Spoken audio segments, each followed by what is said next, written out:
Hi TIF, my name is Jacob Smith, and today I'll be reading from the book of Luke, chapter 14, in the ESV. One Sabbath, when he went to dine at the house of a ruler of the Pharisees, they were watching him carefully. And behold, there was a man before him who had dropsy. And Jesus responded to the lawyers and Pharisees, saying, "Is it lawful to heal on the Sabbath or not?" But they remained silent. Then he took him and healed him and sent him away. And he said to them, "Which of you, having a son or an ox that has fallen into a well on a Sabbath day, will not immediately pull him out?" And they could not reply to these things.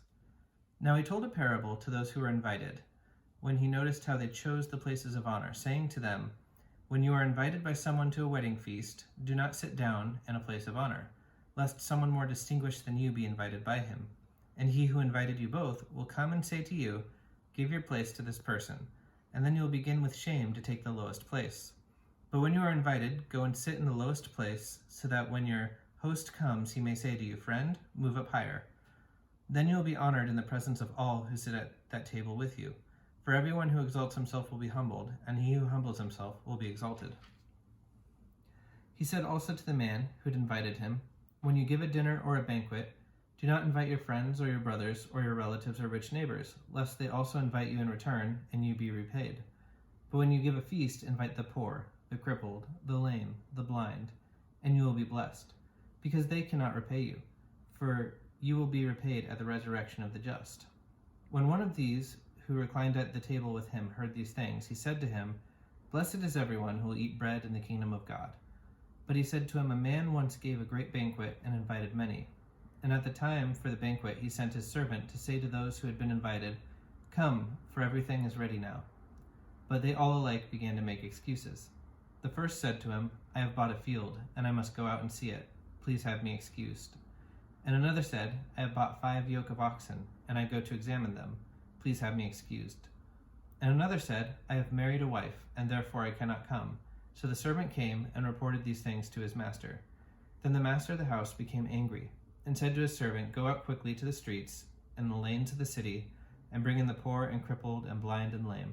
And the servant said, 'Sir, what you commanded has been done, and still there is room.' And the master said to the servant, 'Go out to the highways and hedges, and compel people to come in, that my house may be filled. For I tell you, none of those men who were invited shall taste my banquet.' Now great crowds accompanied him, and he turned and said to them, 'If anyone comes to me and does not hate his own father and mother and wife and children and brothers and sisters, yes, and even his own life, he cannot be my disciple. Whoever does not bear his own cross and come after me cannot be my disciple. For which of you, desiring to build a tower, does not first sit down and count the cost, whether he has enough to complete it? Otherwise, when he has laid a foundation and is not able to finish, all those who see it begin to mock him, saying, 'This man began to build and was not able to finish.' Or what king, going out to encounter another king in war, will not sit down first and deliberate whether he is able with 10,000 to meet him who comes against him with 20,000? And if not, while the other is yet a great way off, he sends a delegation and asks for terms of peace. So therefore, any one of you who does not renounce all that he has cannot be my disciple. Salt is good, but if salt has lost its taste, how shall its saltiness be restored? It is of no use either for the soil or for the manure pile. It is thrown away.